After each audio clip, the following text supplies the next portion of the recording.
Hey, everybody, welcome back to the next episode of the Multifamily Investing Podcast with Charles Dobbins, your host, the multifamily attorney. And I'm very happy to have on today Joe Fairless. He's a full-time real estate investor that started buying apartments back in 2013 after the crash.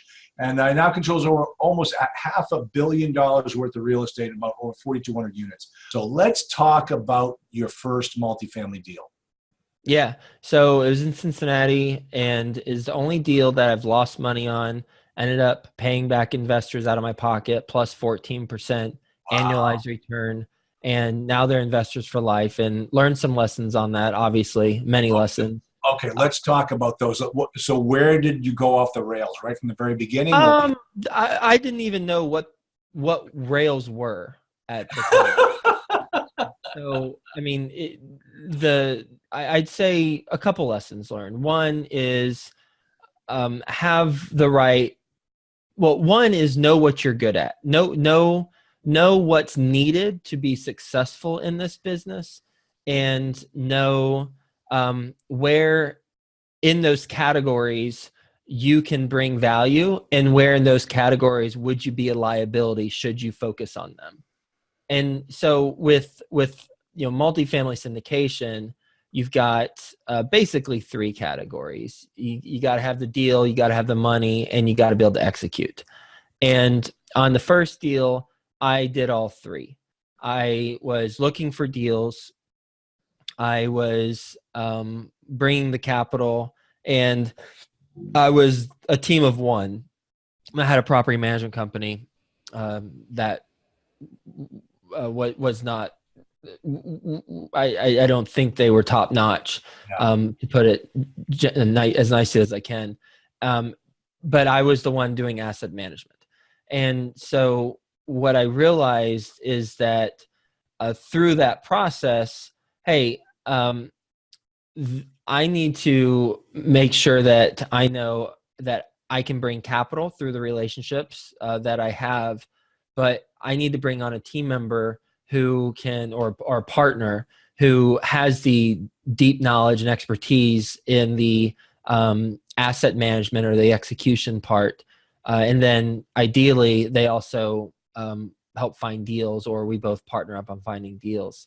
And so I met my business partner, Frank, and we formed Ashcroft Capital. And he's a civil engineer major since we've talked colleges, might as well say what college he went to. He went to Bucknell Bison. So civil engineer major, and he got his MBA at UCLA. And when I met him, he had 8 or so years experience working for a multifamily firm that overseeing $500 million worth of assets across the country, some student housing and some not.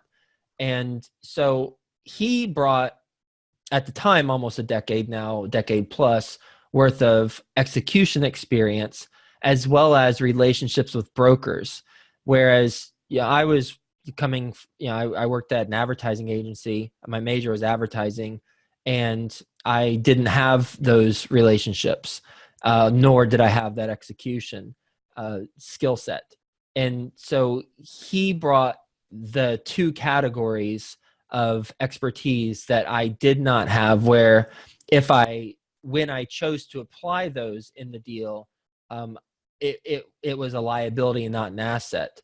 Because as you know, I mean, we're swimming with sharks when we do these deals. It is a very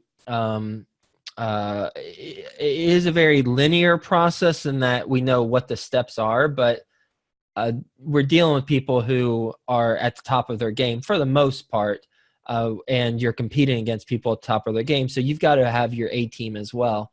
Yeah. And I learned that, hey, I need to bring on a partner whose skills complemented mine and who I complement their skill set.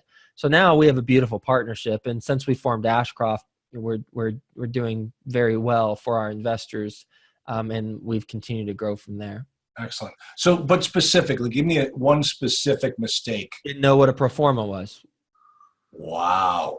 On the first deal. I did know what a pro forma was. I shouldn't say that, but I didn't realize that I needed to have it in place prior to the prior to due diligence. And in fact, I had hired a consultant, one who I certainly would not recommend. And I won't call him out, but I hired a consultant at the time, and one of my investors was asking me, "Hey, um, uh, this deal looks okay, but I'm just going to bring on one of my friends who's in the business, and he's just wants to have a conference call." I was like, "Oh, okay."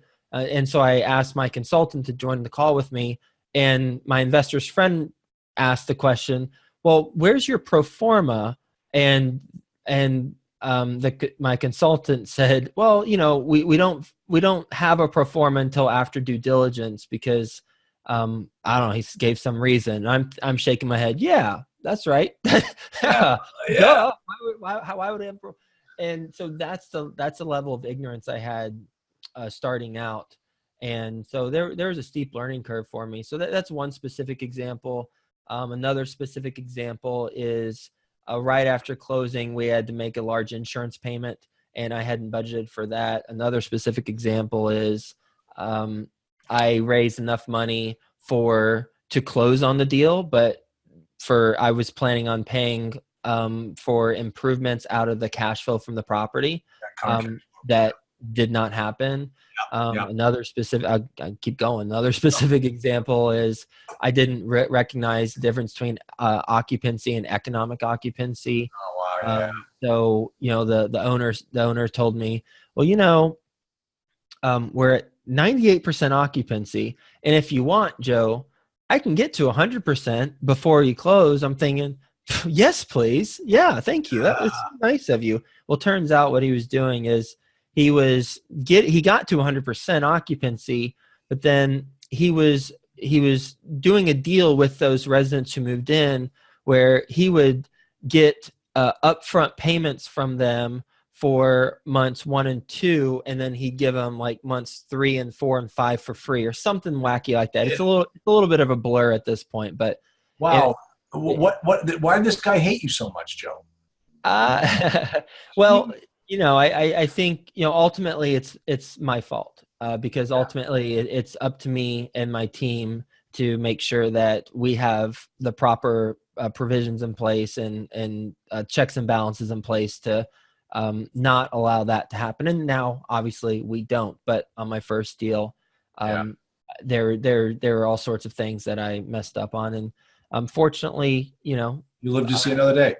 Another day. And now you learn from it and you continue to grow. And here we are.